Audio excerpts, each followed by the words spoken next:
كم أهواها أشتاق لمرآها وأحن لألقاها وأقبل يمناها. Pertanyaan sekarang, saya yakin Tuhan saya Allah, tapi Allah nggak kelihatan.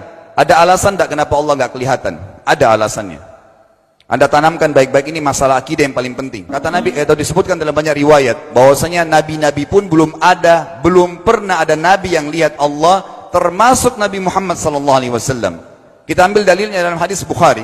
Waktu Nabi SAW pulang dari Isra Mi'raj, jemaah sekalian, Aisyah bertanya radhiyallahu anha, berkata, istri beliau, ya Rasulullah, hal tara rabbak? Apakah anda waktu Mi'raj ke langit, terima perintah salat, sempat lihat Tuhan anda enggak? Lihat enggak Allah itu bagaimana?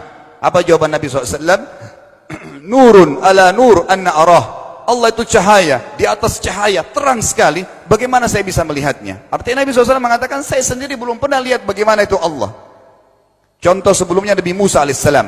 Nabi Musa waktu menerima wahyu Taurat, itu selama 40 hari, turun Taurat lengkap. Al-Quran 23 tahun baru lengkap. Kalau Taurat 40 hari, nunggu di gunung Tursina. Tursina sebuah wilayah di Mesir sekarang.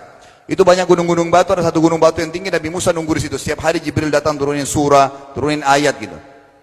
Setelah berlalu 37 hari dari 40 hari menunggu Taurat turun, Nabi Musa alaihissalam tiba-tiba bertanya kepada Allah, mengatakan begini dalam Al-Quran, A'udzu billahi rajim, Rabbi arini anzur ilaik.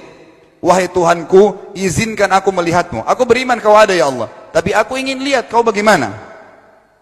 Allah menjawab, tidak mau mengecewakan Nabi Musa. Sebagai manusia Allah mengatakan, lan tarani. Perlu anda tahu dalam bahasa Arab jemaah sekalian ada 3 kosakata la, tidak yang berarti tidak. Ada la biasa artinya tidak, ada lam dengan mim, lam artinya tidak pernah, ada lam dengan nun, lan artinya tidak akan pernah. Allah mengatakan apa? Lan tarani, kau tidak akan mampu melihatku wahai Musa.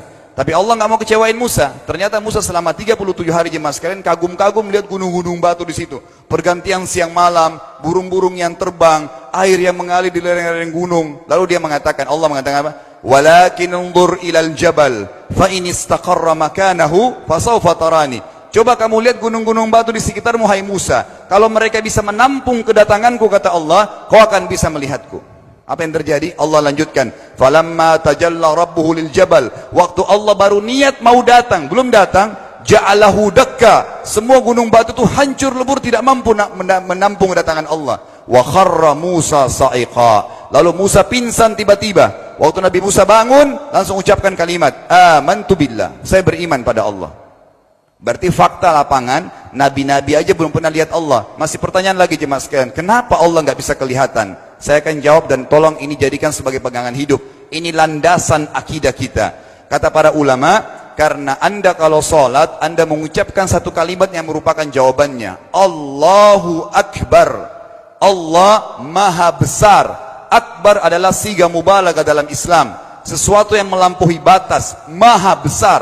Kita terangkan. Kata Nabi SAW, perumpamaan bumi yang kalian tinggali ini dibanding dengan langit pertama di atas kepala kalian, ada 7 lapis langit. Allah mengatakan, sab'an shidada, 7 lapis langit yang kokoh. Alladzi khalaqa sab'a samawatin tibaqa, yang menciptakan langit tibaqa bersusun, 1, 2, 3, 4, 5, 6, 7. Allah di atas langit ke-7.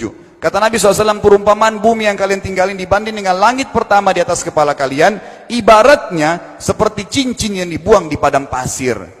Jadi kita tidak akan pernah bisa melihat ujungnya langit karena kita sangat kecil, dan ini terbukti secara fakta. Apakah anda sudah tahu bahwasanya miliaran bintang-bintang yang ada di atas kepala anda yang jaraknya sekian miliar tahun dari bumi dan sekian miliar tahun lebih besar daripada bumi, sekian miliar kali lebih besar daripada bumi, itu semua berada di bawah langit pertama. Manusia tidak akan pernah bisa memegang langit ini dengan telapak tangannya, karena dari sini saja ke Pluto jaraknya 270 tahun. Nggak bakal bisa ada astronot dikirim kena mati di tengah jalan. Jaraknya jauh sekali bintang-bintang, dan semua berada di bawah langit pertama. Kata Nabi SAW, di atasnya ada langit kedua besarnya, digabung antara bumi sama langit pertama seperti cincin dibuang di padang pasir.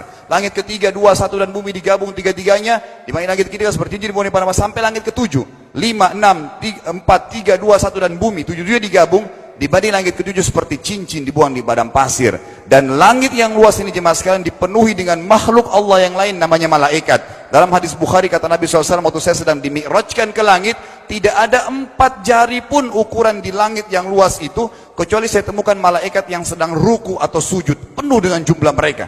Anda tahu malaikat itu ada namanya nama kelompok. Seperti Raqib, Atid itu kelompok. Di bawah Raqib banyak miliaran malaikat, di bawah Atid miliaran malaikat. Sama dengan Munkar Nakir. Ada memang nama kelompok. Makanya kalau manusia 5 miliar, Raqib Atidnya 10 miliar. Raqib Atidnya 10 miliar. Lalu kata Nabi SAW, di atas langit ketujuh ada Sidratil Muntaha. Besarnya digabung antara 7 lapis langit dan bumi. 8 hanya seperti cincin di bawah di padang pasir. Di atas Sidratil Muntaha ada sebuah lautan yang Allah ciptakan. Lautan itu besarnya digabung antara Sidratil Muntaha, 7 lapis langit dan bumi. 8, 9-9-nya seperti cincin dibuang di padang pasir. Makanya kalau Anda baca Quran, Anda baca ayat wa kana arsyu 'alal ma', singgasana Allah di atas air. Ini maknanya. Air adalah ada lautan. Lalu kata Nabi SAW, arsy-nya Allah di atas lautan itu singgasananya Allah. Besarnya digabung antara lautan, Sidratul Muntaha, 7 lapis langit dan bumi. 10-10-nya hanya seperti cincin dibuang di padang pasir. Anda sudah hafal ayat kursi? Apa artinya? Ayat tanda-tanda kebesaran Allah. Kursi itu artinya bukan tempat duduk, tapi tempat pijakan kaki raja di singgasana. Kalau raja ingin naik singgasananya di pijakan kaki, itu namanya kursi. Kita baca apa? Wasi'a kursiyuhu as-samawati wal ard. Pijakan kakinya Allah saja sudah menutupi seluruh langit dan bumi ini. Jadi kita mustahil bisa melihat Allah karena besarnya Allah Azza wa Jal. Tinggal kita tutup jemaah sekalian. Kira-kira, lalu bagaimana saya berhubungan dengan Allah? Jawabannya sederhana.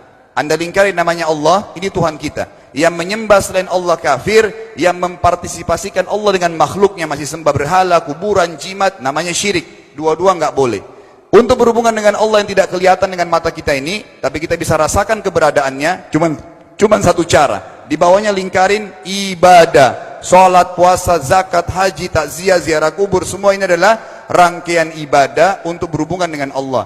Semua ibadah ini jemaah sekalian harus seperti yang Allah mau, bukan yang Anda mau. Ini penting. Karena kalau tidak seperti yang Allah mau, Allah tidak terima. Bagaimana caranya supaya bisa seperti yang Allah mau? Ikuti buku pedomannya. Ada Al-Quran, ada Sunnah. Yang beribadah keluar dari 2 pedoman wahyu ini tidak akan diterima oleh Allah. Seperti Anda kalau kerja di perusahaan, pimpinan perusahaan kasih peraturan. Senin pakai baju kuning, Selasa baju hijau, Rabu pakai baju hitam. Datang jam 7, keluar jam 5 sore. Ternyata Anda tidak. Hari Senin Anda pakai baju yang hari Rabu. Datangnya jam 9, keluar jam 2 siang. Dikeluarkan oleh pimpinan atasannya. Itu baru peraturan manusia. Bagaimana dengan peraturan Allah Azza wa Jal?